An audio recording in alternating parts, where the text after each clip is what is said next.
Hello po mga idol, good afternoon. For today's video, i-flex ko po yung ating lomi. Wow! Grabe, ang sarap naman. Shout out po. Salamat sa kapitbahay ko na nagbigay ng beef lomi. Thank you. May content ako ngayon. Magandang hapon sa lahat. Nakakatuwa no? Nakakatuwa naman yung mga taong na-appreciate ka. Yung tipong nakikita ang simpleng bagay na ginagawa mo para sa kanila.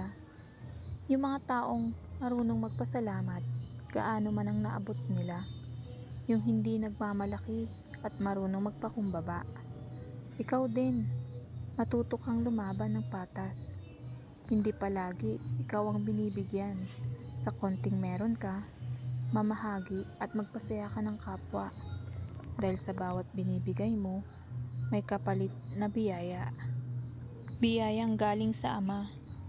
Dahil nakikita niya tayo, saan mang dako tayo naroroon. Alam niya kung sino ka.